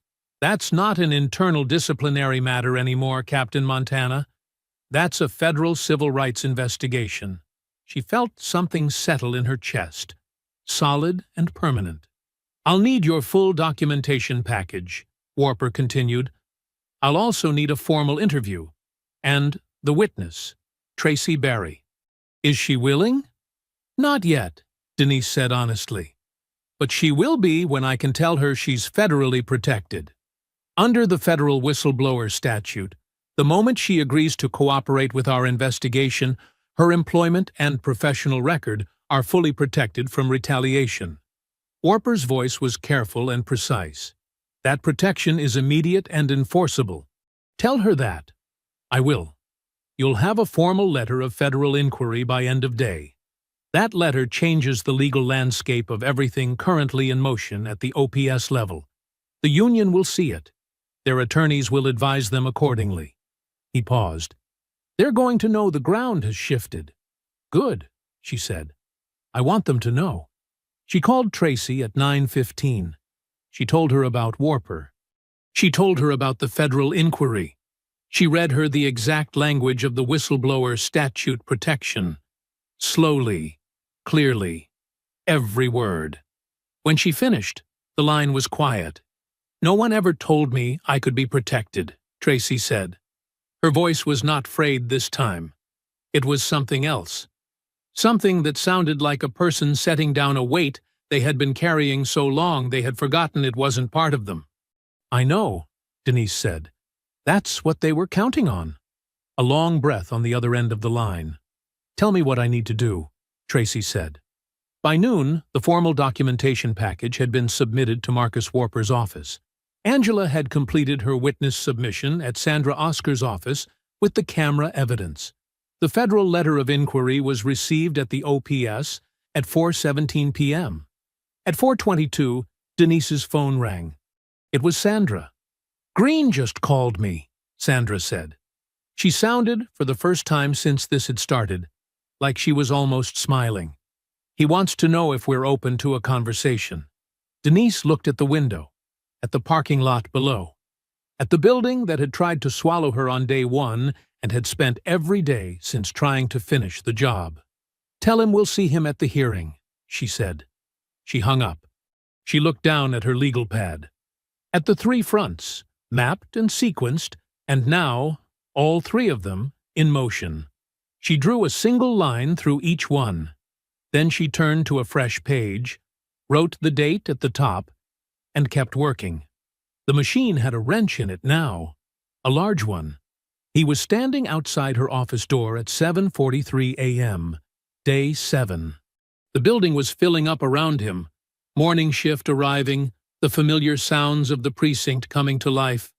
But Delavan was standing completely still in the middle of all of it, like a man who had walked somewhere and forgotten why, and then remembered, and wished he hadn't. He looked terrible. Not sick, not physically, but the particular terrible of a man who had spent the night arguing with himself and lost. His uniform was neat, his face was shaved, but his eyes had the hollowed quality of someone who had been awake since 3 a.m., staring at the ceiling while something they had been avoiding for 15 years finally cornered them in the dark. Denise saw him from the end of the corridor and slowed her pace without stopping. She covered the last 20 feet at the same even speed, stopped in front of him, and waited. He looked at her, opened his mouth, closed it, tried again. "I need to talk to you," he said, "if you'll let me." She looked at him for a moment, at the hollowed eyes and the careful hands, and the expression of a man holding something he needed to put down. "Come in," she said. He sat across from her desk, with his hands clasped in his lap, leaning slightly forward, like a man in a waiting room bracing for difficult news. Except he was the one who had come here. He was the one who had brought the difficult news with him. She waited. She had learned a long time ago that people who needed to say hard things required space to say them. Rush them, and they retreated. Give them silence, and most of them filled it. Delavan filled it. "Penfield called me last night," he said. "Around 9. He looked at his hands. He wasn't asking. He made it clear that he expected me to stay consistent in whatever I said to the OPS. Those were his words. Stay consistent.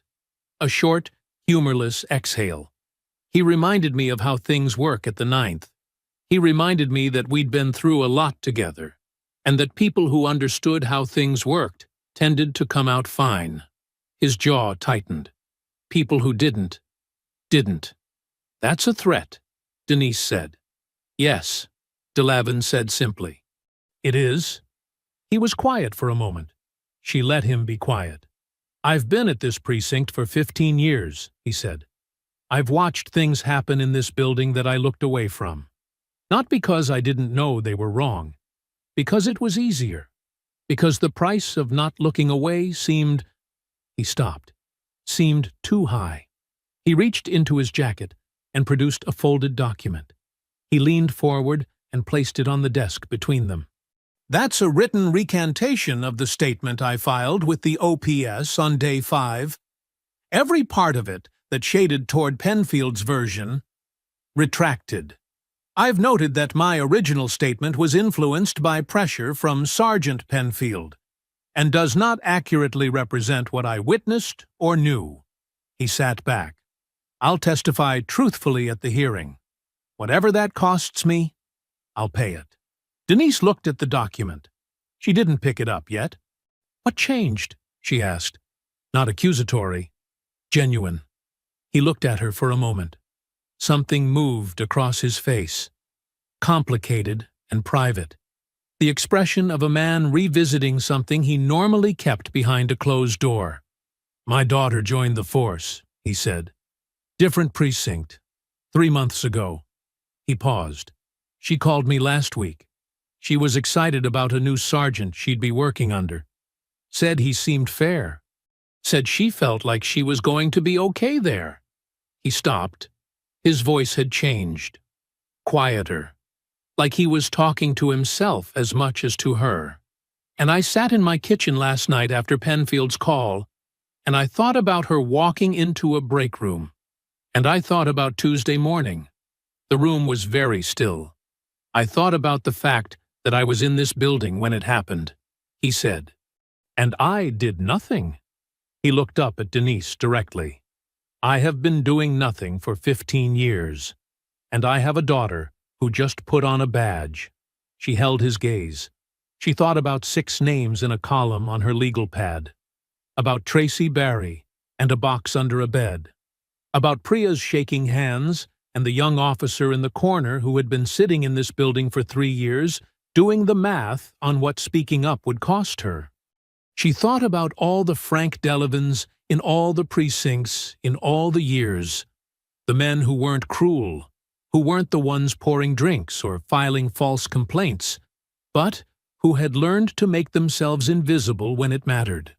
Who had calculated the cost of doing the right thing and decided the price was too high, and then sat in kitchens at 9 p.m., listening to threats on their phones, slowly understanding what their silence had been, building toward all along. She didn't offer him absolution. It wasn't hers to give. The 6 people in that column hadn't put her here to forgive the men who watched it happen.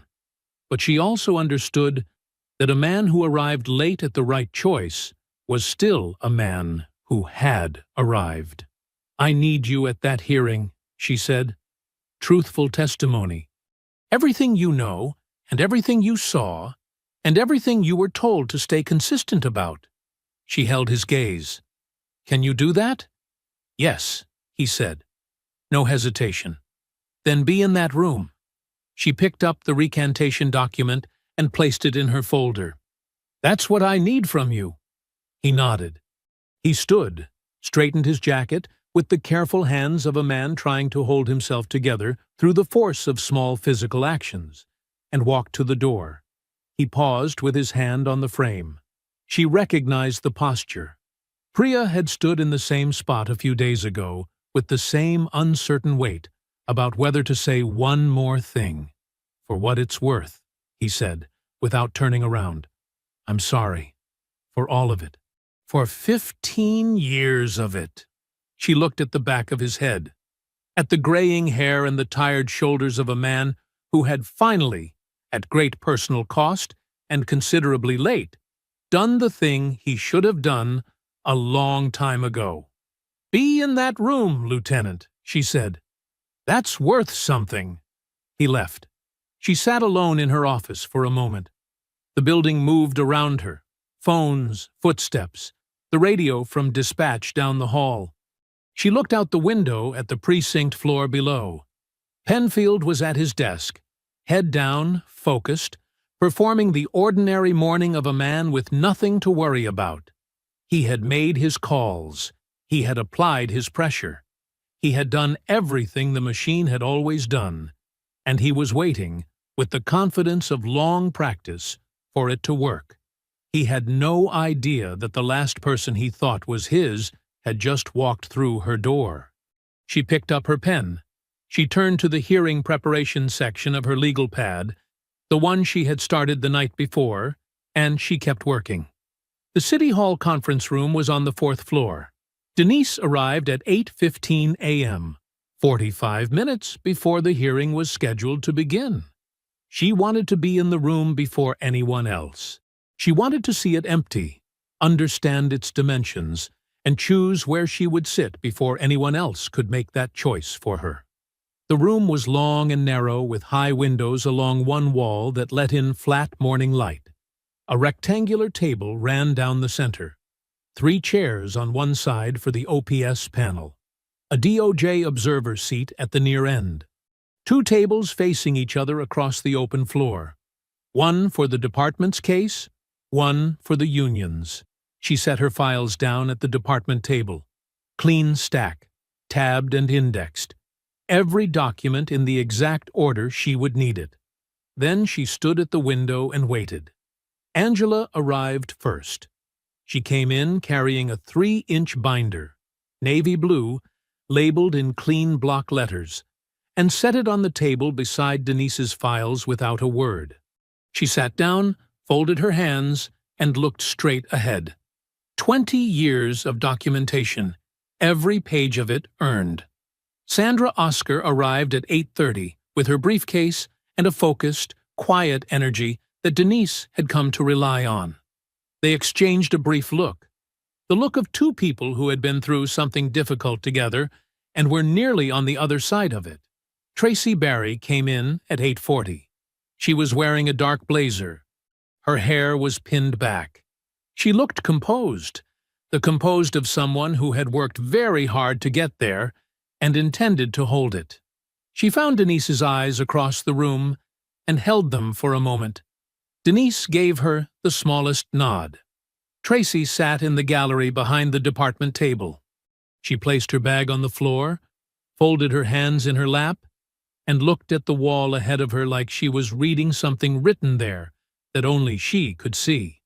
Priya Nadler came in quietly at 8:45 and sat beside Angela without being asked.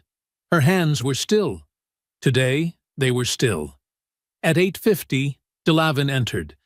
He paused in the doorway for exactly 1 second, long enough to see which side of the room Denise was on, and then walked across the floor and sat down behind her. He said nothing. Neither did she. Penfield and Steck arrived at 8:55. They came in with their union attorney, a tall man named Garrett Colton, who carried his briefcase like a man accustomed to winning, and they moved to their table with the coordinated ease of people who had rehearsed their entrance. Steck was in his dress uniform.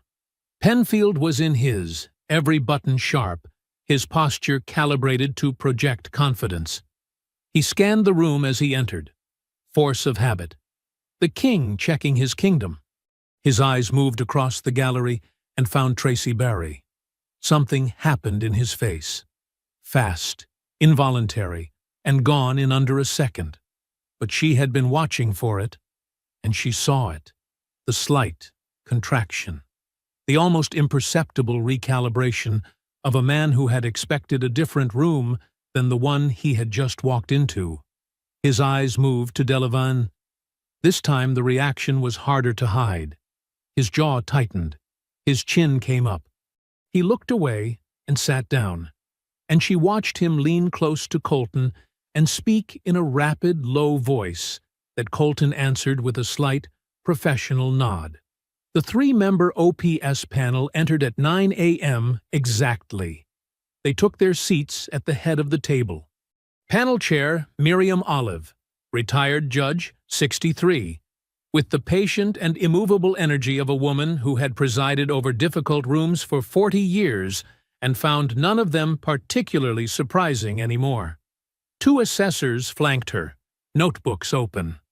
The DOJ observer, Marcus Warper, was already seated at the end of the panel table. He had been there, Denise realized, since before she arrived. He introduced himself to the room with a brief, precise statement. The hearing's findings would be incorporated into a federal civil rights review of the 9th Precinct covering a 6-year period. All testimony was subject to federal perjury statutes. The room temperature dropped several degrees. Colton shifted in his seat. He leaned toward Penfield again. This time Penfield didn't lean back. The hearing moved with the clean, methodical pace of a process that had been properly prepared for on one side and had not been on the other. Sandra Oscar presented the department's case in careful sequence. The break room incident, Priya's first-hand account, formal and detailed, delivered without flinching. The pattern documentation, Angela's 6-year cross-referenced files, each name and date and outcome laid out in plain, unambiguous order. The camera sabotage evidence, the original maintenance request, Penfield's signature, the timeline showing premeditation. Warper received each document with quiet attention and made notes on his legal pad. Oscar presented Tracy's written deposition last. She read the relevant sections aloud, clearly and without editorializing, and the room listened to a woman describe in her own words what had been done to her, and what it had cost her, and how she had carried it for 3 years before someone had given her a reason to put it down. The gallery was completely silent. Denise did not look at Penfield. She had decided at some point in the previous 24 hours that she would not spend this hearing watching him. She had spent enough of the last week watching Dale Penfield. This morning, she watched the panel. She watched Miriam Olive read. She watched the judge's face as she absorbed each document, not a performance of reaction, not a performed expression of judgment, just the steady, thorough attention of a woman building her understanding 1 page at a time. That was enough. That was everything. Colton called for a recess at 11:15. He requested 15 minutes. Olive granted 10. Colton and Steck and Penfield moved to the corner of the room. Colton spoke. Steck listened. Denise watched, not directly, from her peripheral vision, and saw the moment Steck's posture changed, saw the slight collapse in his shoulders, saw him look at the floor and nod at something Colton said. The 10 minutes became 15, then 20. At 11:37, Colton approached Sandra Oscar. They spoke quietly for 4 minutes. Sandra came back to the table and leaned close to Denise. Steck wants to negotiate. Resignation in exchange for a cooperative statement and no criminal referral on the harassment charge. A pause. Colton advised him. He read the room. Denise looked at Sandra. What are the terms on the certification? Permanent ban. He will never hold a law enforcement certification in any state. She looked at the table for a moment, at the clean stack of files they had built over 7 days from nothing but the truth. Accept it, she said. The panel reconvened at 11:45. Steck's resignation was formally entered into the record. His certification ban was noted. He walked out of the room without looking at anyone. Penfield sat alone at the union table. Colton was still in his seat, but something had changed in his posture. The subtle repositioning of an attorney who has just watched his stronger case walk out the door and is now doing the math on what remains. Penfield looked straight ahead. His jaw was set. His hands were flat on the table. He was going to fight. She had known he would. Olive looked at him across the room with the patient, untroubled expression of a woman who had seen this posture before. The last stand posture, the posture of a man who believed that force of will and the sheer audacity of refusing to yield would somehow alter the weight of documented evidence. Mr. Penfield, she said, you may respond to the department's presentation. Penfield stood. He spoke for 22 minutes. He invoked his 6 years of service. He attacked the credibility of the pattern documentation, calling it selective and agenda-driven. He questioned DeLavin's recantation, characterizing it as coerced. He called Tracy Berry's account unverifiable. He performed, with practiced skill, the role of a man who had been wronged. Olive let him finish. She did not interrupt. She did not react. She sat with her hands folded and her eyes on him, and she let every word land in the record exactly where Penfield intended it. Then she opened her folder. Judge Olive looked down at the page in front of her, and the room went so quiet that Denise could hear the pen moving across Olive's notepad as she prepared to read. Miriam Olive read without looking up. She read the way judges read, without performance, without pause, without any indication that the words in front of her were anything other than exactly what they were. Facts. findings. The accumulated weight of documented truth laid out in the precise language of consequence. In the matter of the pattern documentation submitted by the Office of the 9th Precinct, she began, this panel finds the following. The room was absolutely still.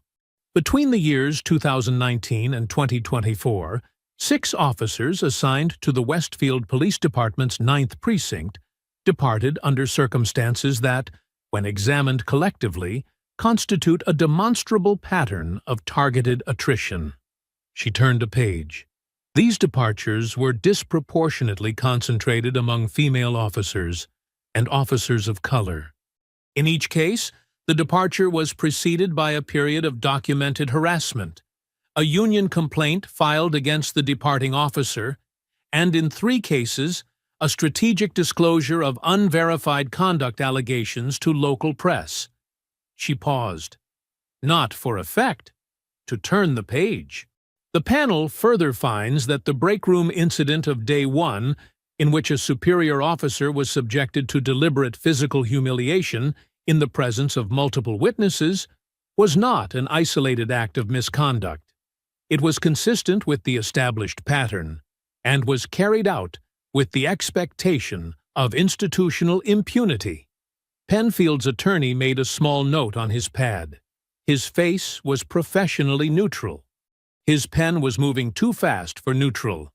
The panel finds that the surveillance camera serving the breakroom area was rendered non-operational by a maintenance request submitted by Sergeant Dale Penfield 5 days prior to Captain Montana's first day, 2 days before her appointment was publicly announced.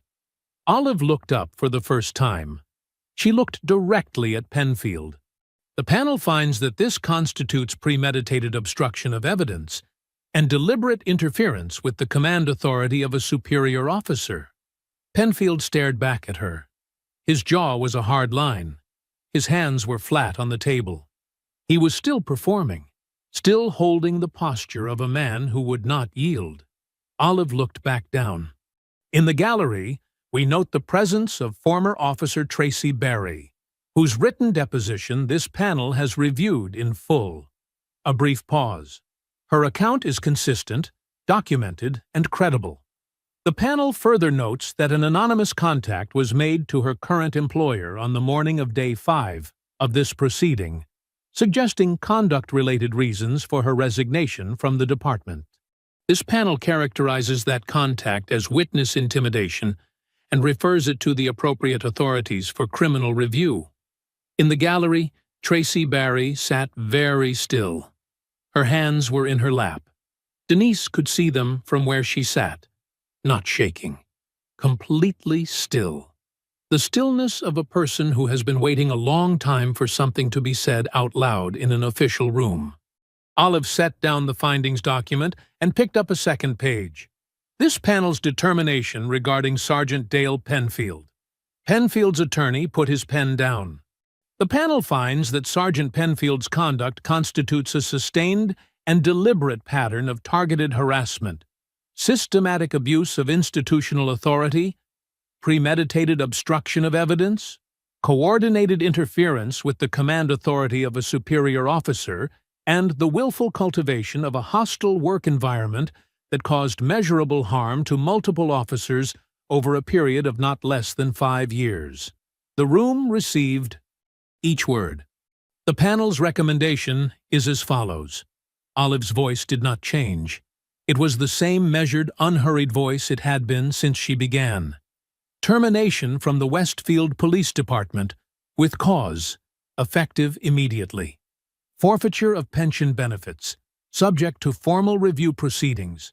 Referral of the premeditated evidence obstruction charge to the District Attorney's Office for criminal review. Referral of the witness intimidation matter to both the District Attorney and the federal authorities in coordination with the ongoing DOJ inquiry. She placed the second page on top of the first. This panel further recommends a full departmental review of all union complaints filed at the 9th Precinct over the past 6 years, with particular attention to cases involving the departure of female officers and officers of color. She folded her hands. The hearing is concluded. The sound that followed was not loud. It was the sound of a room exhaling, chair legs on the floor, papers being gathered. The small, ordinary sounds of people coming back to themselves after something significant had passed through the space. Penfield stood. His attorney said something to him. Quiet, professional, the language of damage management. Penfield was not listening. His face had gone gray beneath the controlled expression, the performance finally running out of fuel. The posture of a man who had believed so completely and for so long in his own untouchability that the reality of this moment had no framework to land in. He looked across the room, at Denise. She met his eyes. She held them for exactly 1 second, not with anger, not with satisfaction, with the same calm, unhurried recognition she had given him in the break room 8 days ago, when coffee was dripping from her braids onto the floor and he had been waiting for her to break. She hadn't broken then. She looked away first this time. By choice. Because she was done with him. She looked at Angela instead. Angela Reeves was sitting with her 3-inch binder closed in front of her, both hands resting on top of it, and she was crying.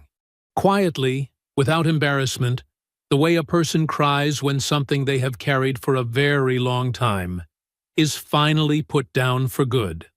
20 years of documentation, 20 years of watching and recording and filing things away, in the hope that one day they would matter to someone who had the authority to act on them. They had mattered. Sandra Oscar touched Denise's arm lightly and said, "It's done." Denise nodded once. She looked at Priya Nadler, who was staring straight ahead with her jaw set and her eyes bright, holding herself together with the careful discipline of a young officer who was still on duty and knew it. She looked at Delavan. He was looking at the table in front of him. He was not crying. He was not celebrating. He was sitting with whatever it felt like to finally be on the right side of something and know it had come too late for too many people. She looked at the gallery. Tracy Barry had her eyes closed, just for a moment. Her face was turned slightly upward, like a person feeling sunlight for the first time after a long time indoors. Then Tracy opened her eyes and found Denise across the room. She didn't smile.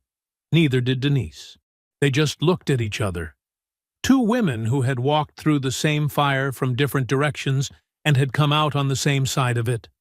Washington caught her eye from across the room. He gave her the smallest nod, the same nod he had given her in the assembly room on day 1 from across a room that hadn't known who she was yet. She nodded back. She was the last one to leave. Everyone else filtered out.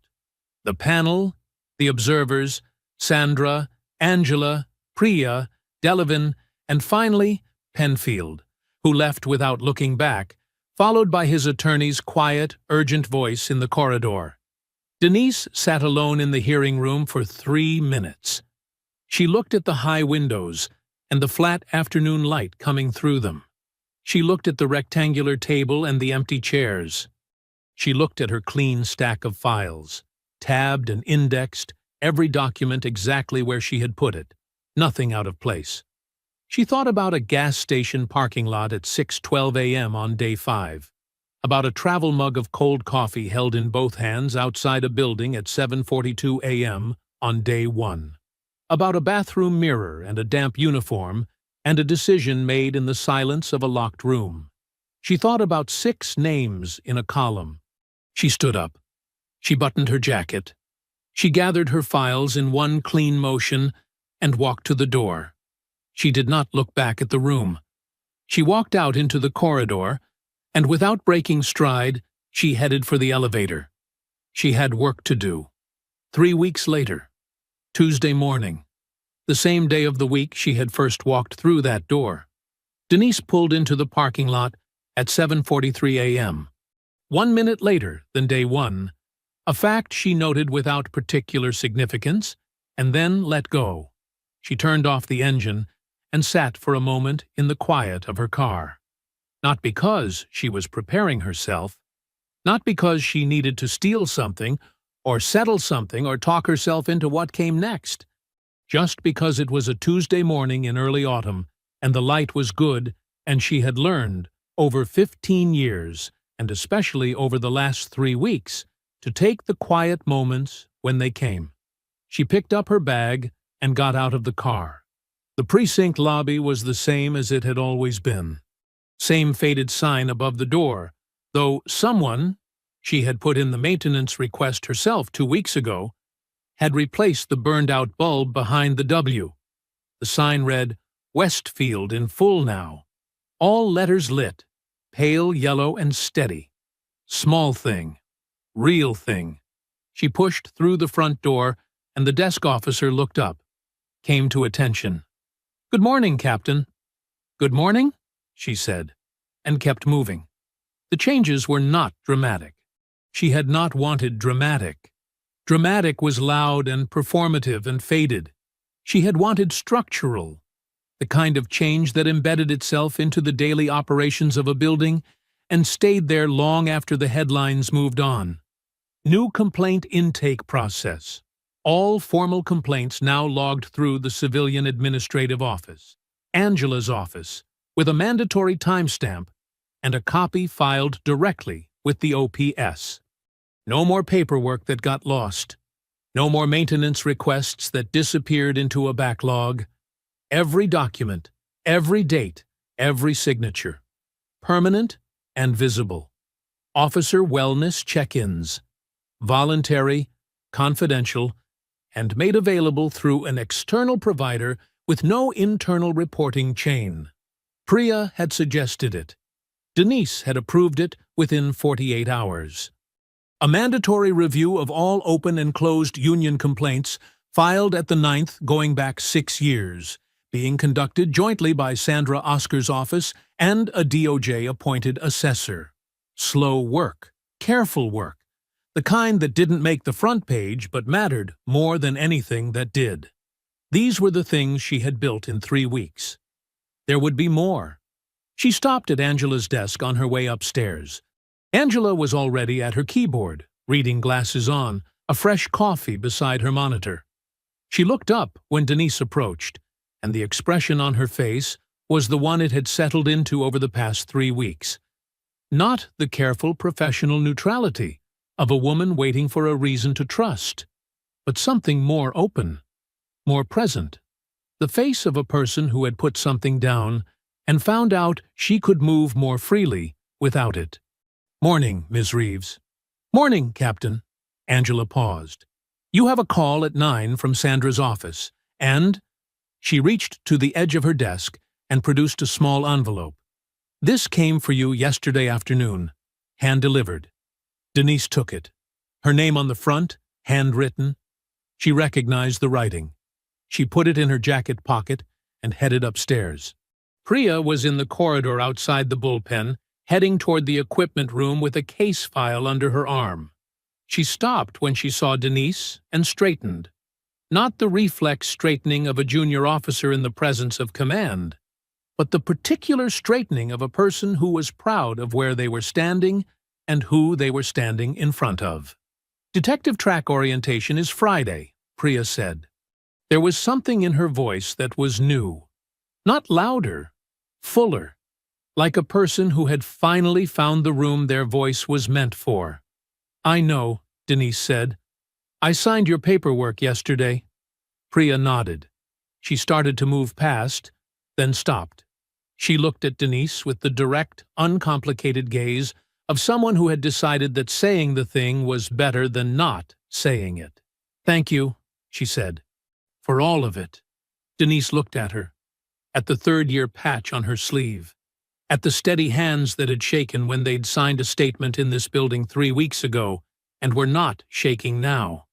"You did the hard part," Denise said. "You showed up and told the truth. The rest was paperwork." Priya almost smiled. Then she did smile, brief and real, and headed down the corridor. Her office was the same small room it had always been, The plant on the windowsill was not dying anymore. 3 weeks of consistent watering had done something improbable to it. New growth at the top, small and green and slightly ridiculous against the gray sky outside the window. She had not replaced it with anything better. She had just kept watering it. She sat down at her desk. She opened her jacket pocket and took out the envelope. Inside was a single folded page. She opened it.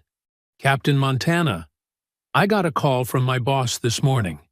He said he looked into the situation further and wanted to apologize personally for the questions he asked. He said he was sorry for any distress caused. I've been a paralegal for 3 years. I like my work. I'm good at it. I'm not coming back to the force. That chapter is finished for me, and I've made my peace with that. But I want you to know something.